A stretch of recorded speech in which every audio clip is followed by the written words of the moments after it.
Harlequin Special Releases and HarperAudio present Home with You by Susan Mallery. Performed by Tanya Eby. Chapter 1. "Do I get a bonus if the buyer is young and pretty?" Jean asked. Eric Mendoza tried to keep a stern expression, but it was nearly impossible when his 50-something assistant arched her eyebrows and gave him an exaggerated wink. "I think beautiful legs should play into the bonus equation as well," she continued from her seat on the other side of his desk. He held up a hand before she could detail what great breasts would be worth. "You'll get a bonus if the buyer is qualified. Looks and gender don't enter into it." "Oh, sure, you say that now, but that's because you haven't seen the buyer." Eric leaned back in his chair and sighed. "If I suggested your bonus would be based on anything else, you'd call me a sexist pig." "Or worse," Jean agreed cheerfully. "I just love the double standard. I'm older and female, so I can say what I want. You're a young, good-looking executive on the rise, so you have to be careful." "Right now, I have to be busy." He pointed to the papers on his desk. Not a very subtle hint. Jean rose. "How long?" He glanced at his computer screen. The schedule detailed there didn't leave much time for an unexpected meeting with a prospective purchaser of Property 12, but he wanted to get the house taken care of as quickly as possible. 10 minutes should be enough," he said.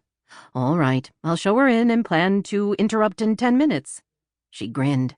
"Should I knock before I enter, so I don't startle the two of you making out on the sofa?" "I'm going to ignore that." "Figures. But it wouldn't kill you to think about your social life from time to time. Once a quarter at least. Eric, you need a woman." "Jean, you need to stop trying to be my mother." "Someone has to be.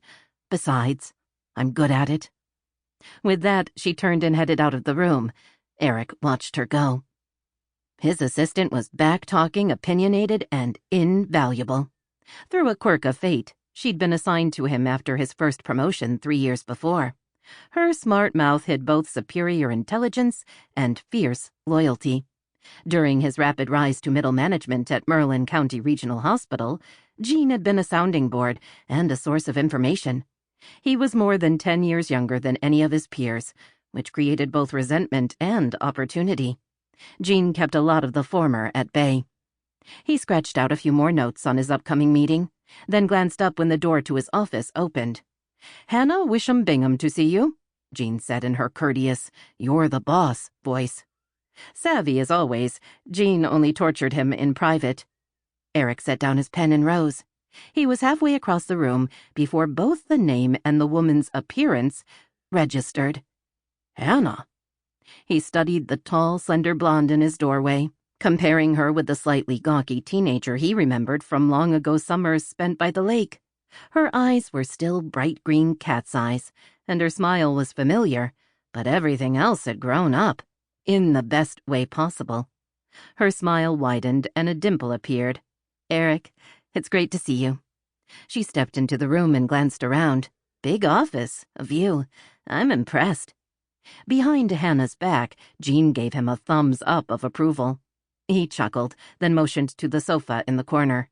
"Hannah, please have a seat." When they were both settled and alone, he angled toward her. "This is a surprise. I didn't know you were back in town." "I just got in a couple of days ago. I'm interested in buying a house. I went through the various listings and was surprised to find one for sale by the hospital.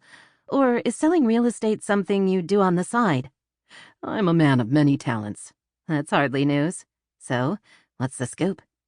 She twisted her hand palm up as she spoke. Her long fingers moved gracefully. The tailored blazer and slim skirt she wore made her look like what she was now, a wealthy daughter of a socially prominent family. She'd come a long way from where she'd started. "The hospital provides housing for visiting doctors and their families," he said. "It's one way we attract the best and the brightest. The house up for sale is one of our properties. It's a great place, with views of the mountains and the lake, but it's a little too far out of town for doctors on call. I suggested we sell it and buy something closer to town. The board agreed with me." "I see. So you're in charge of getting rid of the old and buying the new, right?" "I've already bought the new." "Why am I not Sample complete. Ready to continue?